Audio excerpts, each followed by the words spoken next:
Good morning साथियों। आज के क्लास में हम 10th का हिस्ट्री में चैप्टर नंबर 4 जो कि भारत में राष्ट्रवाद ये पढ़ने वाले हैं और बढ़िया से कहानी के तरह समझेंगे। आइए देखते हैं पहला नंबर चैप्टर के नाम से ही, जैसे कि भारत में राष्ट्रवाद। भारत में मतलब भारत तो जानिए रहे हैं दोस्तों कि आप सब भारत में हैं, लेकिन राष्ट्रवाद का मतलब क्या होता है? राष्ट्रवाद का मतलब देश से प्रेम,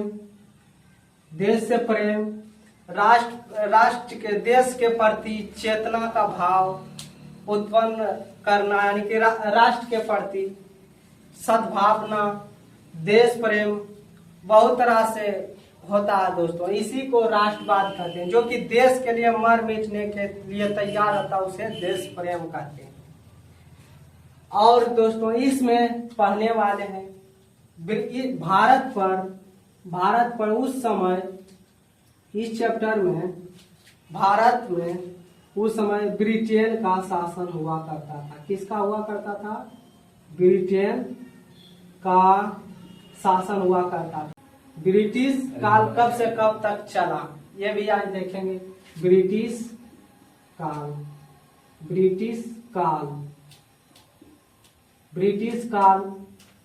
18 मुख्य रूप से अपना चैप्टर 10वां में जो पढ़ना है, मुख्य रूप से पढ़ना है 1858 ईस्वी से 1947 ईस्वी तक मुख्य रूप से पढ़ना होगा इस चैप्टर में, क्योंकि एनसीईआरटी में इतने तक ले देने हैं। इतना तो मानो कि हो गया था आजाद अपना भारत। आजाद हो गया था भारत। कब हुआ था भारत आजाद? 1947 में। उसके बाद आजादी के बाद स्वतंत्र उत्तर काल कहा जाता है। आजादी के बाद 1947 के बाद जो समय आया उसे कौन काल कहा जाता है? स्वतंत्र उत्तर काल, यानी कि स्वतंत्रता के बाद जो काल आया उसे स्वतंत्र उत्तर काल कहा जाता है। ठीक, काल कहा जाता है। इस समय में ब्रिटिश काल के समय ब्रिटिश यानी कि जो शासन कर रहा था उस समय सबसे शासन करने वाले पद को सबसे बड़ा पद गवर्नर जनरल होता था। क्या होता था? गवर्नर जनरल होता था। सर्वोत्तम पद उस समय में ब्रिटिश समय में सर्वोत्तर यानी कि सबसे उत्तम पद,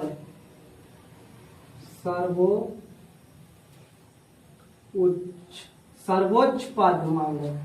सर्वोच्च पद होता था गवर्नर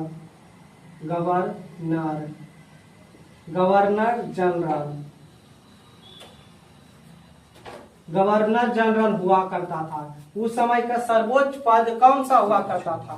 गवर्नर जनरल। यही पद हुआ करता था, यही पद सबसे उच्च हुआ करता था। ठीक, उसके बाद इसमें मुख्य रूप से जब देखेंगे कि कौन कौन से गवर्नर जनरल आए। पहला नंबर उस समय के गवर्नर जनरल मुख्य रूप से लॉर्ड लिटन थे। कौन थे? लॉर्ड लिटन थे। और इसका कार्यकाल 1800 क्या कर रहा है? कुछ नहीं कर रहे, ऐसी होगा पढ़ाई।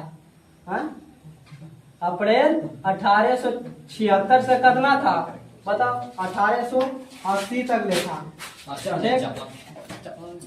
अप्रैल 1876 से इसका कार्यकाल ये था। ठीक, इसके बारे में पढ़ेंगे। ठीक, उसके बाद आने वाले वायसराय गवर्नर जनरल रिपन था। लिटन के बाद कौन था? रिपन। कौन था?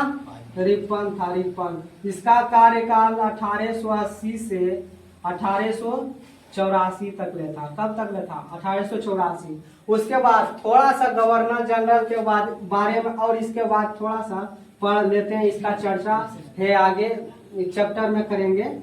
इस चैप्टर में चेम्सफोर्ड, क्योंकि चेम्सफोर्ड अधिनियम यानी कि सुधार अधिनियम आया था ना, इसीलिए इस गवर्नर जनरल के बारे में पढ़ेंगे।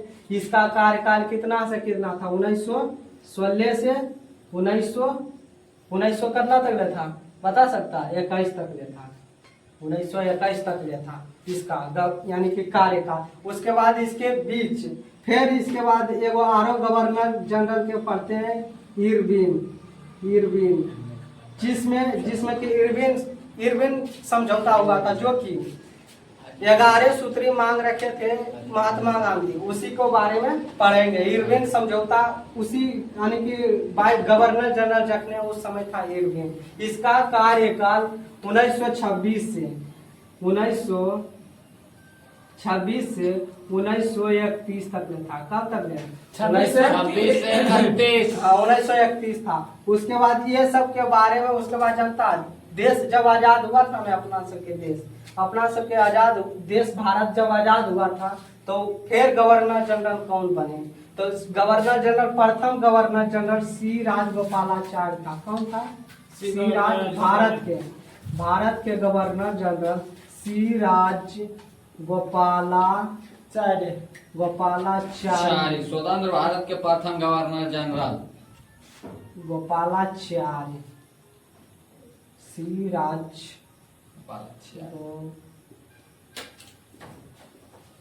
गोपालाचार्य थे। ठीक, इसका कार्यकाल कब से कब तक था?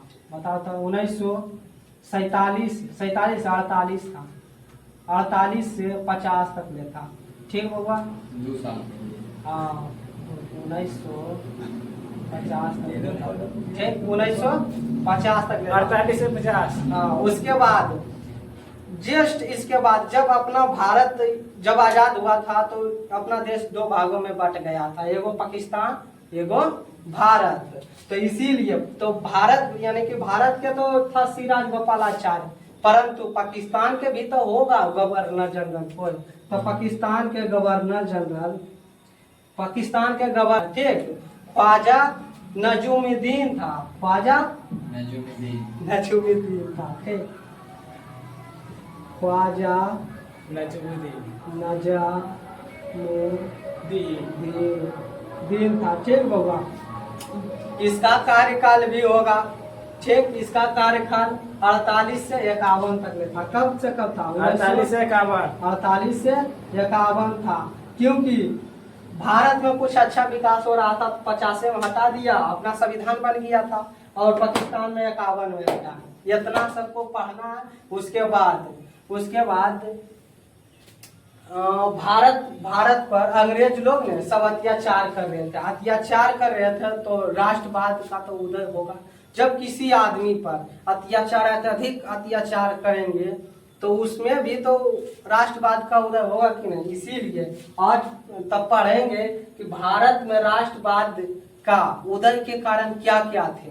तो ये पढ़ेंगे, एगो टॉपिक, नया टॉपिक पढ़ेंगे। भारत में राष्ट्रवाद का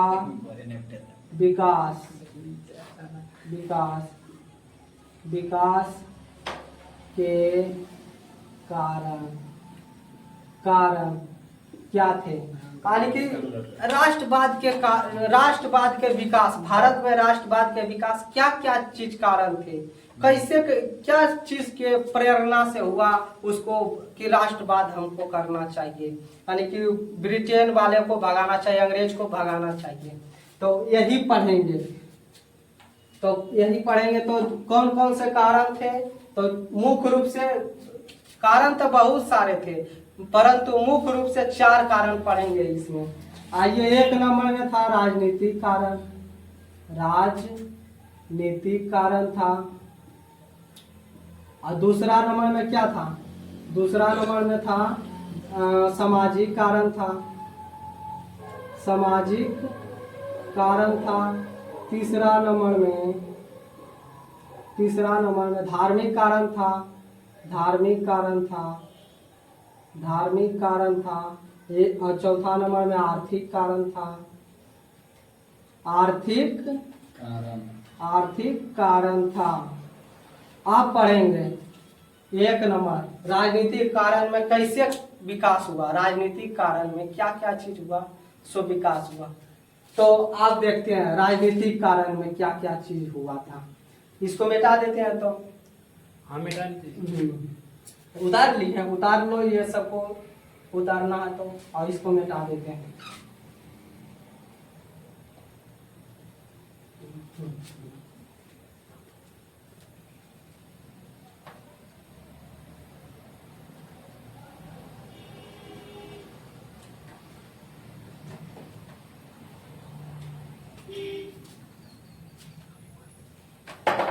उतार लिया। अब आते हैं कि राजनीतिक कारण में क्या क्या चीज था। तो आप पढ़ते हैं राजनीतिक कारण, राजनीतिक कारण, राजनीतिक कारण। कारण में देखो first point Lord Lipton, Lord Lipton, Lord Lipton बउआ ये 1976 में गवर्नर जनरल, ये 1976 में गवर्नर जनरल, 1976 में 1876 सॉरी 1876 में गवर्नर जनरल बनबे किया, ठीक, गवर्नर जनरल बनबे किया ये, ठीक। परंतु 2 साल के बाद 1878 में ये काम कर दिया वर्नाक्यूलर, वर्नाक्यूलर प्रेस एक्ट ला दिया था। इसमें वर्नाक्यूलर एक्ट प्रेस ला दिया राजनीतिक कारण में। कब लाया? 1878 में लाया, ठीक। अब देखेंगे कि वर्नाक्यूलर प्रेस एक्ट के मतलब क्या होता है। इसमें हुआ था ऐसा कि पहले समझ लेते हैं। प्रेस माने छपाई होता है, एक्ट माने कानून होता है। कानून ला दिया था कि प्रेस पर जो वर्नाक्यूलर एक नाम था, जैसे कि अभी के माध्यम में ये भी न्यूज, आज तक, हिंदुस्तान भारत, ये सब जो है ना, और उसे ही उस समय हुआ करता था वर्नाक्यूलर प्रेस एक्ट। तो ये छपाई करता था इंग्लिश मीडियम में, इंग्लिश में और हिंदी में भी, दोनों में करता था यह छपाई। तो ये प्रेस एक्ट में यह चीज हुआ था कि जानता है, अंग्रेज लोग कोई भी काम करता था नहीं कि अत्याचार वाला, तो जितना भी लोग भारत के जनता था ना, उसको एकदम ये हिंदी में समाचार पत्र जो था ना, समाचार पत्र जो था ना, समाचार पत्र छाप के एकदम देता था, एकदम पूरा भारत में प्रसार कर। उसके बाद उससे होता था इसका विरोध, और विरोध होता था तो इसको झेलना पड़ता था। इसी कारण से ये बोले कि सिर्फ इंग्लिश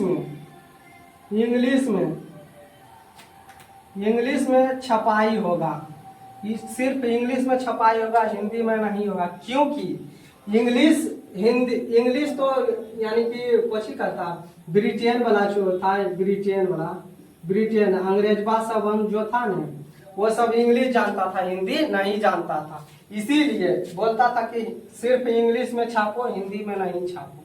ये इसको एकदम बंद करवा दिया एकदम से कि नहीं छपाई होगा एकदम से। यही एगो कानून ला दिया था। कौन लाया था? 1878 में लाया था, लॉर्ड लिप्टन लाया था। कौन सा कानून लाया था? Vernacular press act. यही वाला कानून ला दिया था कि सिर्फ तुम इंग्लिश में छापेगा, क्योंकि हिंदी में जितना भी लोग को एकदम से कोई भी चीज हुआ करता था कि जैसे कि कोई संगठन हो रहा, ठीक, वहां पे कोई कानून बन रहा तो इसमें छाप देता था, तो पूरा हिंदुस्तान वाला आदमी पढ़ता था तो उससे आंदोलन करने लगता था। इसी कारण से ये एगो प्रेस एक्ट ला दिया था, यही वाला। उसके बाद दूसरा कारण 1 साल के बाद, 1 साल के बाद दूसरा कारण 1 साल के बाद ला दिया था अस्त्र शस्त्र अधिनियम, यानी कि शस्त्र अधिनियम, शस्त्र अधिनियम,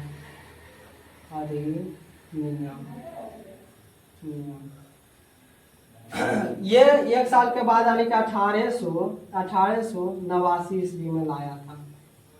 ये बच्चों 1889 ईस्वी में लाया था। कौन सा नियम? शस्त्र अधिनियम। इसमें बोलता था, इस नियम का मतलब क्या? शस्त्र माने हथियार होता था, हथियार होता था। तो शस्त्र अधिनियम ला दिया था कौन? लॉर्ड लिटन लाया था। कब लाया था? 1889 ईस्वी में लाया था। इस अधिनियम के तहत बोलता था अंग्रेज सवन कि हिंदुस्तान के लोगों को, जितना इंडिया के लोग हैं ना, उसको हथियार रखने का नहीं अलाउ था, और जो रखेगा भी, और बोलता था इसमें कि जो रखेगा भी वो लाइसेंस लेके रखेगा, क्योंकि जो इंडिया वाला है यानी कि हिंदुस्तान वाला है, ठीक, यानी भारत वाला, मान लो ना, भारत वाला है और इंग्लैंड वाला है, ठीक, इंग्लैंड वाला है, ठीक। तो ये ना बिना लाइसेंस के रख सकता था, बिना लाइसेंस के बिना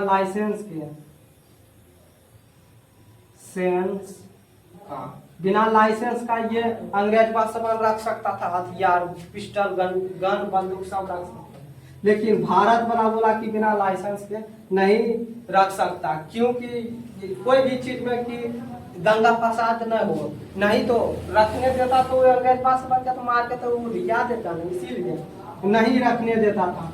और जो रखबो करता था वो लाइसेंस लेके रखता था। क्या बोलता था? लाइसेंस लो तब। और जानबे करता है कि जब लाइसेंस लेगा तो अंग्रेज सबके तो लाइसेंस नहीं देगा, इसीलिए लाइसेंस नहीं देता था।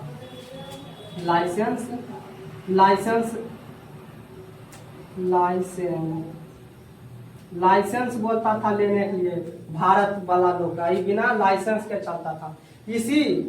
इसी शस्त्र अधिनियम को इंग्लिश में इसी शस्त्र अधिनियम को इंग्लिश में बोलता था आर्म्स एक्ट।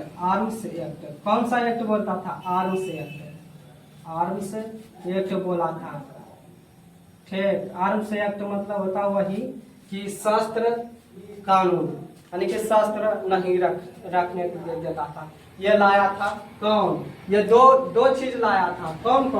पहला लाया था वर्नाकुलर एक्सप्रेस, थोड़ा सा ज्यादा हो गया ना,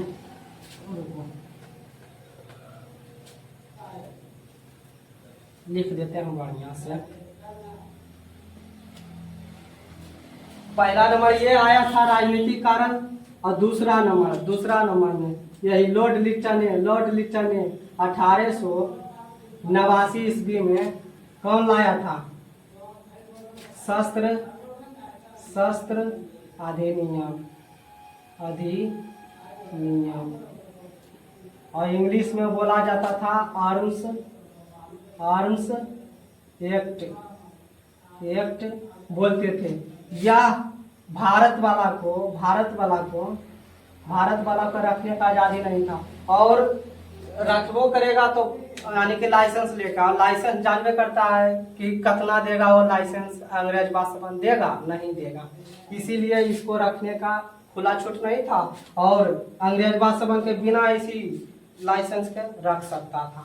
आइए तो फिर ये वाला एक्ट ऐसा है ना, अभी तक ले लागू है, अपना संविधान में भी है, क्योंकि अभी तक ले संविधान है, देख रहा है अपना सबको रखने का है, हथियार नहीं रखने, इसीलिए ये वाला शस्त्र अधिनियम अभी तक ले अपना संविधान में भी लागू है।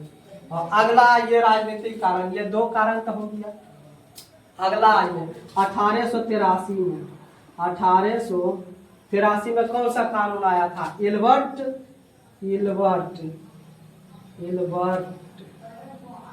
इल्बर्ट बिल आया था। ठीक, इल्बर्ट बिल आया था, ये 1883 में आया था। इल्बर्ट बिल का मतलब होता है क्या जानता है? फौजीदारी फौजीदारी फौजीदारी क्या?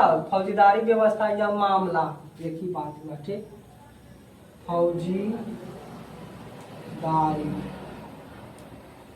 फौजीदारी मामला।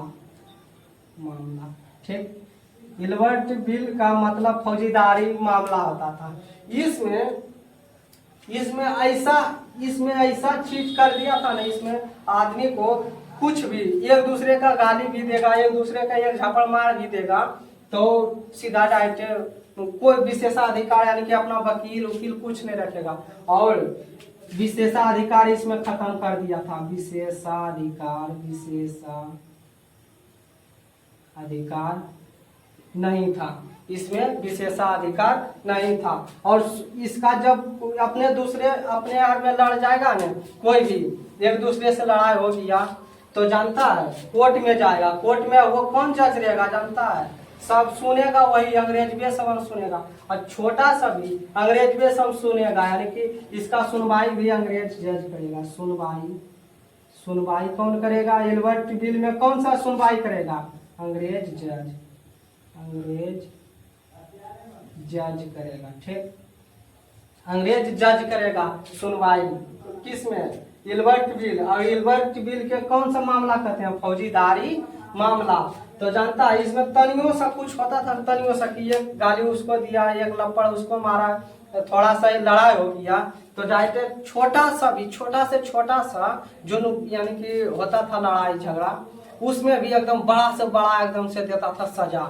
जिससे कि थोड़ा सा उस पर एक आध लाठी मार दिया आदमी, तो गांव देहात में होता है ना लड़ाई झगड़ा, तो एक आध दो लाठी मार दिया उसको, तो डायरेक्ट जाएगा ना वो यानी कि अंग्रेज जज के पास, कोर्ट में जाएगा, तो उसको फांसी की सजा कि जाओ, मरेगा तो मरेगा, हिंदुस्तान ही बनाएंगे। इसीलिए इससे बहुत जनता क्रोधित हो गया कि ऐसा कमा में उसको एक गाड़ी देगा, बस वो चल जाएगा जेल, उसको एकदम जीवन भर के जेले खटना पड़ेगा।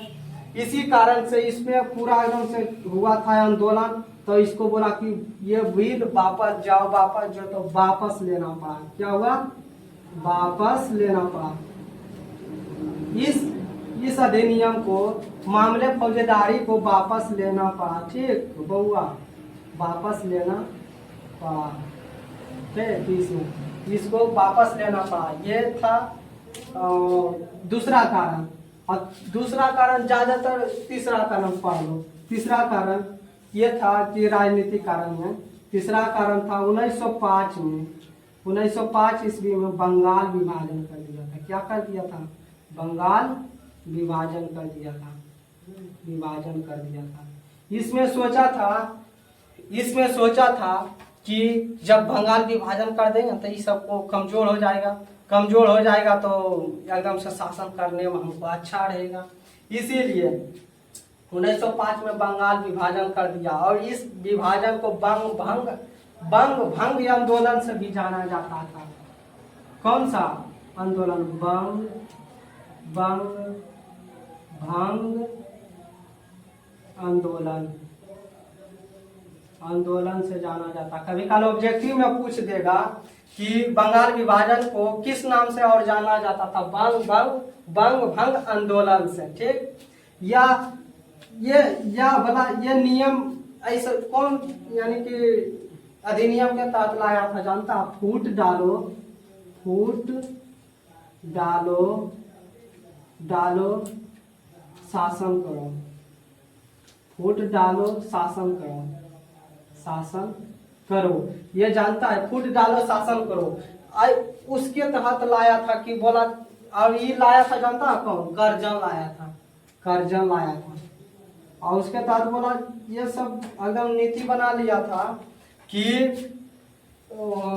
फूट डालो, पूरा एकदम तोड़ दो भारत को, शासन करो। जब टूट जाएगा तो शासन करने में आसान होगा। और यही उसका मंसूबा कामयाब हो गया, क्योंकि जब अपना भारत में आया था तो एक दूसरे को मारता था तो दूसरा कोई नहीं देखता था कि उसको न मार रहा, हमको नहीं मार रहा। इसी कारण से एक दूसरे को जब मारता था तो नहीं दूसरा को छोड़ाता था। इसी कारण से धीरे धीरे उसे फूट डालो शासन करो के नियम से एकदम करते गया एक दिन एकदम भारत को पूरा तरह से गुलाम कर दिया। और सब बहुत तरह के तोड़ दिया, पाकिस्तान तोड़ दिया, बंगाल को तोड़ दिया, म्यांमार को तोड़ दिया, बहुत सारे तोड़ दिया। ये तीसरा कारण था। कब हुआ था जब पूछेगा ऑब्जेक्टिव में, बंगाल विभाजन कब हुआ था? 1905 में। उस समय का वायसराय कौन था पूछेगा, उस समय का governor general, viceroy sorry governor general, governor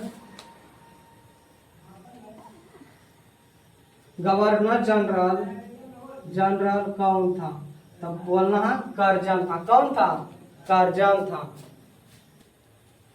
फिर इतना सब आया दो साथियों, तो इतना सब था कौन सा कारण? राजनीतिक कारण समाप्त होगा। इतना सब उतारिएगा तो उतार लीजिए, सब उतारिए।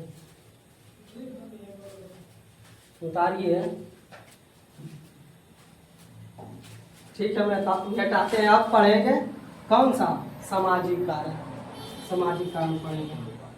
उतारिए।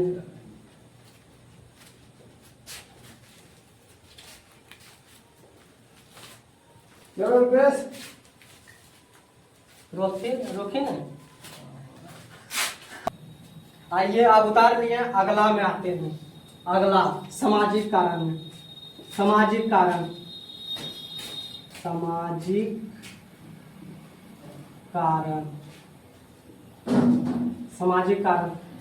कारण में अंग्रेज अब इंडिया वाला से यानी कि भारत वाले से एकदम से दृष्टिहीन से देखता था। भारत वाले लोग को, भारत के लोगों को दृष्टिहीन से देखता था। एकदम से बड़ी दूसरा नजर से देखता था। और ज्यादातर सामाजिक कारण में दो चीज में सबसे ज्यादा एकदम अंग्रेज शासन करता था भेदभाव। ये वो करता था गोरा में, ये वो करता था काला में। कौन में? काला से तो पूरा नफरत करता था, पूरा अंग्रेज शासन काला से पूरा नफरत करता था। गोरा से थोड़ा बहुत करता था, लेकिन गोरा था तो उसके साथ यही सामाजिक कारण है। सामाजिक कारण के मुख्य कारण यही था, गोरा एवं यानी कि कौन करता है, ये सब करता था। ठीक, दूसरा नंबर में जानता सामाजिक कारण पर दूसरा नंबर में ये तो हो गया गोरा एवं काला के नजर से देखता था, यानी कि भेदभाव करता था गोरा, और यानी कि कलर पे, यानी रंग भेद जिसको बोलते हैं, रंग भेद करते थे अंग्रेज सब। और ये बहुत दृष्टिहीन से देखते थे भारत के लोगों को। ठीक, दृष्टिहीन से देखते थे। और दूसरा कारण है इसी में, सामाजिक कारण में दूसरा कारण है जनता कोई भी बड़ा पोस्ट पर अंग्रेजवा सबन, ब्रिटेन वाला अंग्रेजवा सबन नहीं आने देता था एकदम से कोई भी बड़ा पोस्ट पर। जैसे कि सिविल सेवा परीक्षा में नहीं देता था आने के लिए, बड़ा पोस्ट पर नहीं आने देता था। ऊंचा जो पोस्ट होता था ना, ऊंचा पोस्ट होता था जो होता था, उस पर एकदम भारत वालों को देखना नहीं चाहता था इंग्लैंड वाला। जैसे कि एगो तो पहुंचियो गया, बहुत कठिनाई से पहुंचबो करता था, फैले कर देता था आधे रास्ता।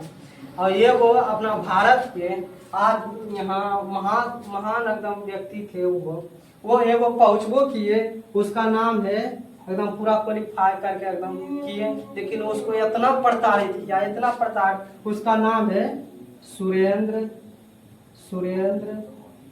नाथ बनर्जी था। ठीक, बनर्जी था, जो ये आईएएस के एगो पद होता आईसीएस बना था, परंतु इसको इतना एकदम बनने के बाद इतना प्रताड़ित करता था, इतना टॉर्चर करता था नहीं, इसको कुछ कहने के नहीं, इसीलिए इसको एकदम पद त्यागने पर मजबूर कर देता था। इतना अंग्रेज शासन होता था, क्योंकि न इसलिए न बैठने देता था कि बड़ा बड़ा पोस्ट पर यदि इंडिया वाला चल जाएगा, भारत वाला लोग चल जाएगा तो भारत के तो सपोर्ट न करेगा, इसी कारण से नहीं देता था बैठने के लिए। ठीक, ये था सामाजिक कारण। अब आते हैं धार्मिक कारण। धार्मिक कारण आते हैं 3 नंबर में धार्मिक कारण। धार्मिक कारण में यह हुआ था बच्चों कि धार्मिक कारण बहुत सारा किया था, जैसे कि विवेकानंद, दयाराम सरस्वती, ये राजा राम मोहन राय, विवेकानंद स्वामी थे, अपना धर्म प्रचारक किया था। विवेकानंद, देवेंद्र नाथ ठाकुर, ये सब था महान व्यक्ति। देवेंद्र नाथ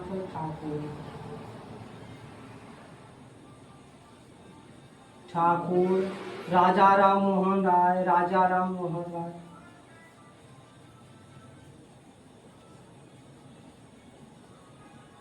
ये सब बहुत बड़ा आदमी जो थे, यानी कि धार्मिक आंदोलन करते थे, यानी कि धर्म के स्थापना के लिए। और ये अंग्रेजवा सवाल एकदम से एक धर्म से दूसरे धर्म में परिवर्तन करने के लिए चाहता था, और किया भी। जैसे कि आप मानिए कि हिंदू धर्म है, मुस्लिम धर्म है, तो इस सब धर्म से न डायरेक्ट ईसाई धर्म में परिवर्तन कराता था अंग्रेजवा सवाल। ईसाई धर्म में परिवर्तन कराता था। कौन धर्म? ईसाई धर्म में करता था। ठीक, और अब देखेंगे चौथा कारण आर्थिक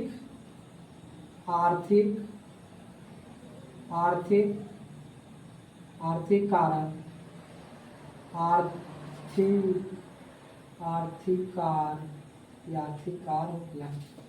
आर्थिक कारण होगा।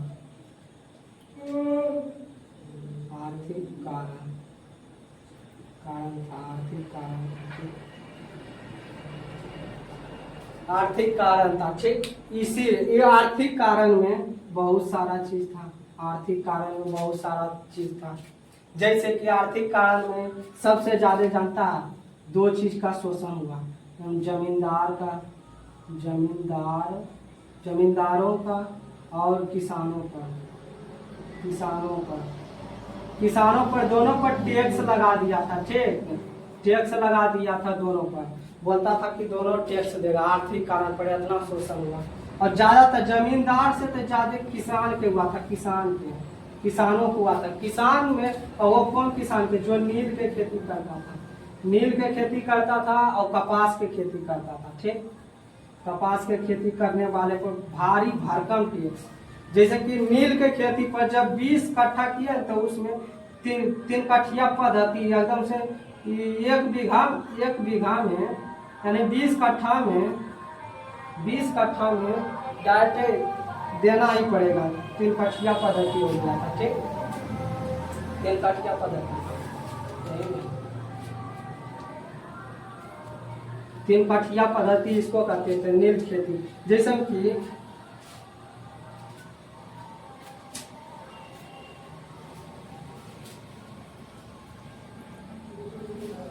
3 कट्ठिया पद्धति कहते थे।